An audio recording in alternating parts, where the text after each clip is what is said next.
असल मसला ये है कि इस वक़्त एक तरफ टीटीपी ने हमें घेर के रखा हुआ है, बल्कि घेर के क्या रखा हुआ है, काफ़ी एक टफ टाइम दे रहे हैं। दूसरी तरफ बिलावल साहब जर्मनी में जाके वो कश्मीर और फ़लस्तीन की बात तो करते हैं, लेकिन हमारे यहाँ इंटरनल जो इतने सीरियस किस्म के इश्यूज़ हैं, उस पे कोई बात नहीं कर रहा। हुकूमत लगता है ऐसे कर रही है कि शहबाज शरीफ साहब का मसला है इमरान खान और इमरान खान का मसला है शहबाज शरीफ साहब या जरदारी साहब या फिर नवाज शरीफ। देखिए, टीटीपी के हवाले से तो मैं फखर साहब, मुझे सबसे ज्यादा तकलीफ वो वीडियो देखकर हुई थी जिसमें हमारे एक आर्मी मेजर साहब के हाथ पीछे बंधे हुए थे, हमारे पुलिस के एक डीएसपी की टांग पर गोली थी। वो मुझे डाइजेस्ट करना मेरे लिए मुश्किल था बहुत ज्यादा कि this is what the state of are, जो जिन अदारों ने हमारी हिफाजत करनी है, अगर उनके ये हालात हैं तो फिर टीटीपी, और मेरी इंफॉर्मेशन के हिसाब से स्वात के अंदर वो भत्ता रिसीव कर रहे हैं आजकल, उनकी चिटें जा रही हैं, लोगों कारोबारी लोगों से वो पैसे ले रहे हैं। और दूसरी खबर जब मुझे मिली कि गिलगित बिल्तिस्तान के अंदर उन्होंने सीनियर वजीर को उठा लिया, फिर कर्नल बेग साहब को, सर बेग साहब, और जहां तक मेरी इंफॉर्मेशन के हिसाब से बेग साहब जो है वो पैसे देकर छूटे हैं, वो वैसे नहीं छूटे, मेरे हिसाब से तो पैसे रैंसम लिया हुआ। और दूसरा देखें, हालात तो ठीक नहीं है बिल्कुल। अगर देखा जाए तो इस वक्त जिस तरीके से सूबे बिहेव कर रहे हैं, जिस तरीके से सूबे फेडरेशन से ऑलमोस्ट बगावत करके फिर रहे हैं, तो इस पे देखा जाए तो फेडरेशन तो बहुत कमजोर है, लॉ एंड ऑर्डर के हालात ठीक नहीं है बिल्कुल भी। और उसका फायदा जो है वो इन चीजों का, टीटीपी का, इन सब का ये उनका फायदा उठा रहे हैं। आपके इंटरनल इंस्टेबिलिटी का फायदा इस वक्त टीटीपी उठा रही है। आप उनके साथ नेगोशिएट करते रहे, आप उनके साथ पैसों की डीलें बनाते रहे, करते रहे। माजी में भी मेरी इंफॉर्मेशन के हिसाब से टीटीपी को पैसों की अदायगियां कर करके आप अब तक टाइम गुजारते रहे हैं, लेकिन इनके साथ आपको you have to deal it once for all. इसको आप निगलेक्ट नहीं कर सकते, वरना वो जो माजी के हालात जिस तरह आपने बात की है वो अब दूर नहीं इतने रह चुके। देखें, बिलावल भुट्टो साहब ने जो जर्मनी में जाकर जिस चीज का फायदा उठाया उसके बारे में बात करूंगा। एक तो वहां से वो 1 मिलियन यूरो लेने में कामयाब हो चुके हैं सैलाब के लिए।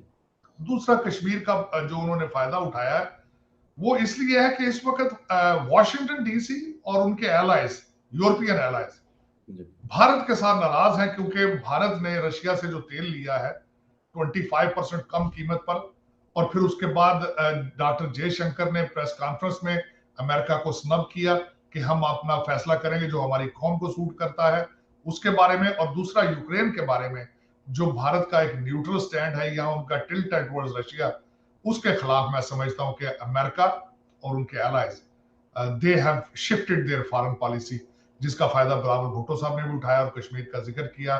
फिर उनकी फॉरेन मिनिस्टर जो है उन्होंने भी कश्मीर के बारे में बात की। साथ दो चीजें मैं और ऐड करना चाहूंगा, बल्कि वो दो चीजें ऐड ये करूंगा कि एक ट्रैवल एडवाइजरी जो है भारत की तरफ से कश्मीर में लोग अपने अमेरिकन सिटीजन को जाने के लिए, और दूसरा उस पर मैं ये करूंगा तशवीश जो उनको थी कि हमारे जो डेविड ब्लूम है, हमारे अमेरिकन एम्बेसडर, वो गए हैं कश्मीर और उन्होंने वापस आके कश्मीर के बारे में भी ट्रैवल एडवाइजरी इशू कर दी है। तो हालात इतने लाइट भी नहीं है, they are getting complicated, they are getting.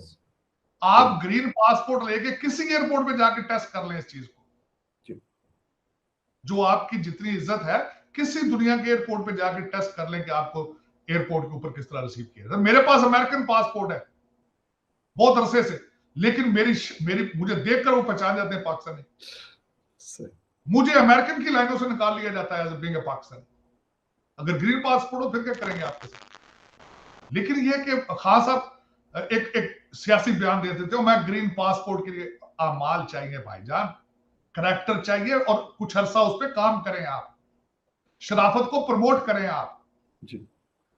जब आपका इस वक्त सबसे बड़ा, आपका इस वक्त जो आपकी सियासत जो है वो आपके भाईजान हैकर के हाथ में है, पूरे मुल्क का मुस्तकबिल एक हैकर के हाथ में।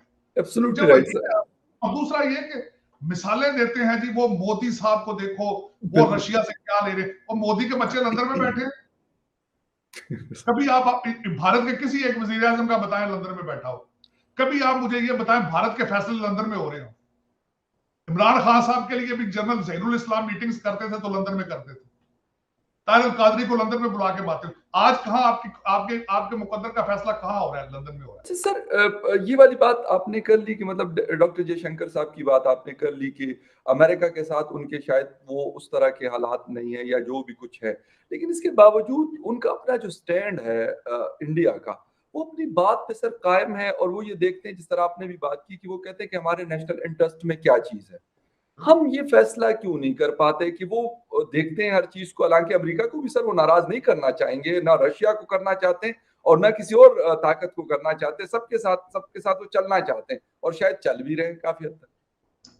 देखिए उसमें आप उनके साथ उन जैसी पॉलिसी क्यों नहीं बना सकते? मैं उसकी सबसे बड़ी वजह तो ये है, जी, वो दुनिया में जहां जहां भी जाते हैं वो एज ए कस्टमर जाते हैं। जी, आप जहां भी जाते हैं आप पैसे मांगने जाते जी, हैं। आप उनके साथ आपका कंपैरिजन जो है बिल्कुल जाती हो। उसकी वजह ये है। और दूसरा उनका इन्फ्लुएंस दुनिया के अंदर।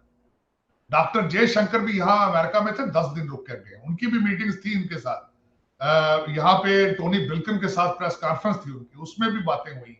जी, उनका इन्फ्लुएंस जो है वो पूरी दुनिया जो है वो उसको निगलेक्ट नहीं कर सकती, इसमें कोई शक नहीं।